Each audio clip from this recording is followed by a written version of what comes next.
Owning a boat comes with a number of perks, like being able to fling your favorite fishing rod around. And here's another perk. Geico's boat insurance covers your boat and your belongings. And with specialist support from agents that are as passionate about boating as you are, there's so much value that you'll want to high-five someone.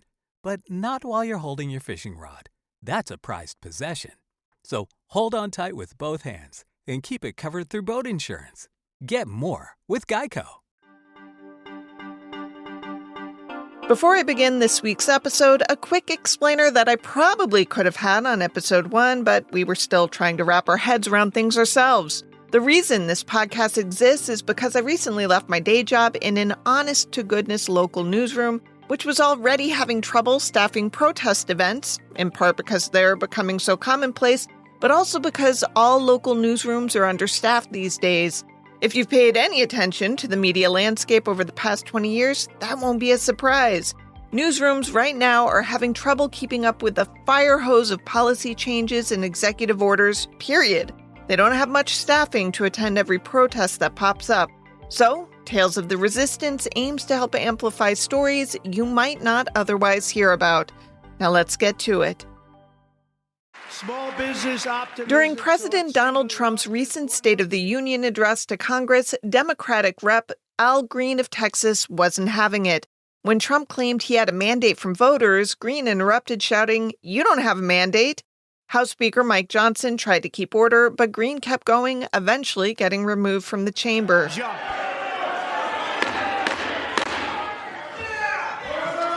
Members are directed to uphold and maintain decorum in the House and to cease any further disruptions. That's your warning. Later, Green defended his outburst, saying he was protesting proposed Medicaid cuts that would hurt low-income Americans and questioning Trump's claim of a mandate, especially given the narrow margin of his victory. His protest was just one part of a larger Democratic pushback that night. Some lawmakers held silent demonstrations and displayed signs. Some walked out after Green was removed, and others didn't attend Trump's address at all. The next day, the House voted to censure Green for his actions. But during the censure hearing, Green didn't back down. Instead, he stood with over 20 of his colleagues and sang the civil rights anthem, "We Shall Overcome," in a show of defiance as Speaker Johnson struggled to restore order. The House had come to order. The House had come to order. The song "We Shall Overcome" has historical significance and is associated with the civil rights movement of the 1960s. Meow! That's the word the Instagram account Cats on a Couch is asking its followers to use to troll J.D. Vance. The account says it was first started as a petty joke, trying to gain more followers than Vice President Vance, but they've since expanded to target all of Vance's accounts, both business and personal, while also, quote, fighting fascism, racism, and inequality, end quote. To do that, they are encouraging followers to comment meow on Vance's posts, because, of course. Cats on a Couch also posts photos of feline friends whose owners are shaking up the political scene. As of Monday, March 10th, the account has 544,000 followers. Speaking of the alleged couch aficionado, VP Vance had protesters outside of his East Walnut Hills home last weekend. A group of pro-Ukrainian demonstrators gathered Friday, Saturday, and Sunday at the bottom of a hill not far from Vance's home to lodge their objections to the way Vance belittled and bullied Ukrainian President Volodymyr Zelensky in the White House a couple of weeks ago. The Cincinnati Enquirer reported that protesters held signs saying, "J.D. Vance, Ukraine's kids are way more scared than yours," and "Have you no shame?" and "Ohio supports Ukraine." Now, Vance said he was followed by these protesters while walking around his neighborhood with his 3-year-old daughter, who he said grew, quote, increasingly anxious and scared, end quote. While he posted on X that the resulting conversation was mostly respectful, he added that, quote, if you're chasing a 3-year-old as part of a political protest, you're a shit person, end quote. However, Vance's story doesn't line up with what demonstrators say happened. Ann Henry, who provided WCPO a video of the encounter, said she and her fellow protesters were not following Vance, but rather spotted him unexpectedly as they walked to take part in the protest some half-mile away. That's what I expect my kids. It must be nice to go through life and see that everybody who disagrees with you has no integrity. I have more respect for you. But ma'am, look at my 3-year-old daughter now.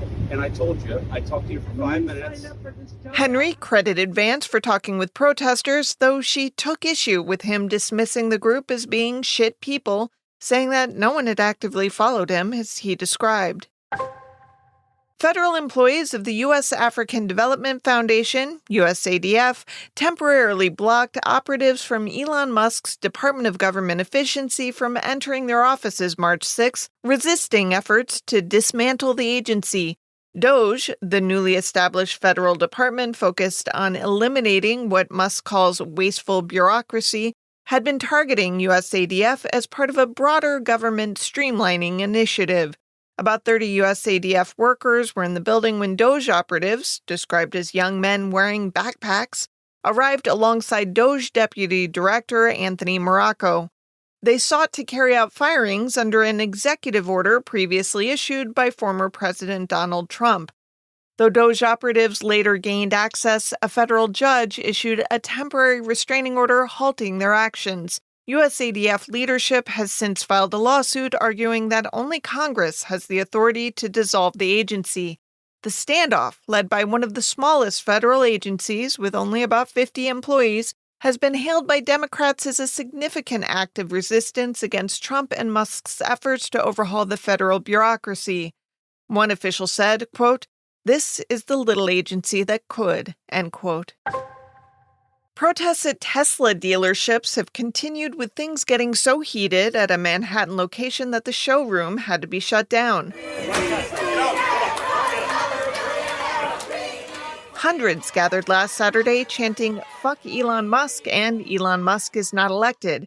If you somehow forgot, Tesla's owned by Musk, who's been willy-nilly cutting federal jobs and getting mocked mercilessly on SNL by Mike Myers. You've got to make a joke, you can really legalize comedy! Legalize comedy! Anyway, 6 people were arrested at the Manhattan dealership by NYPD officers as a crowd of onlookers cheered. Yahoo News reports that Tesla facilities and charging stations have increasingly become targets of protests as Musk has assumed more power in the Trump administration.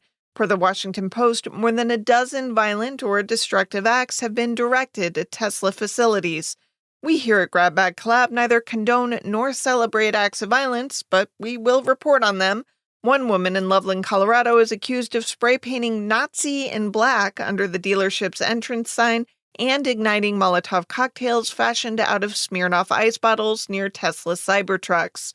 While individual acts of vandalism aren't likely to make much of a difference, the broader protests and general discontent just might.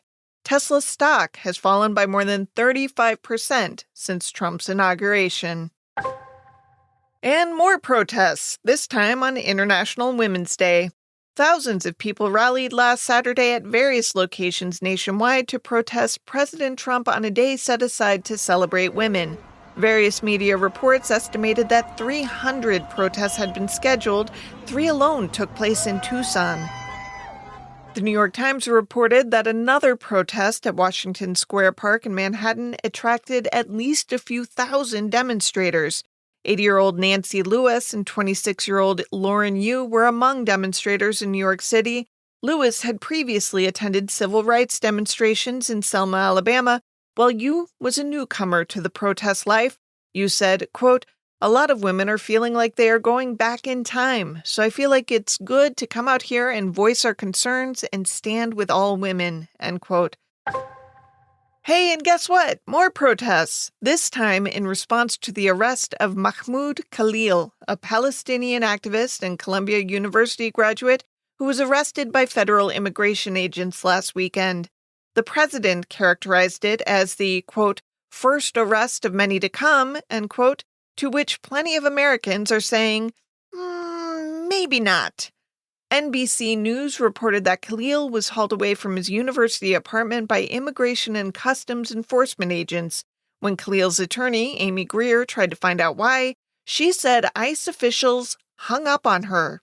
Khalil is here legally on a green card. His wife, who is 8 months pregnant, is a U.S. citizen. While Trump in social media posts has tried to paint Khalil and other student protesters as paid actors aligned with terrorist organizations, lots of folks are concerned he's violating their First Amendment rights. And so, the protests have begun.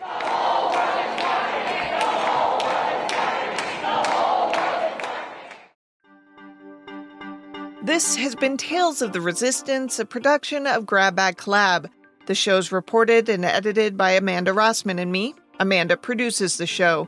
Daisy Egan also edited this episode. Support Grab Bag Collab at patreon.com/grabbagcollab. Check engine light on? Take the guesswork out of your check engine light with O'Reilly Veriscan. It's free. Ask for O'Reilly Veriscan today.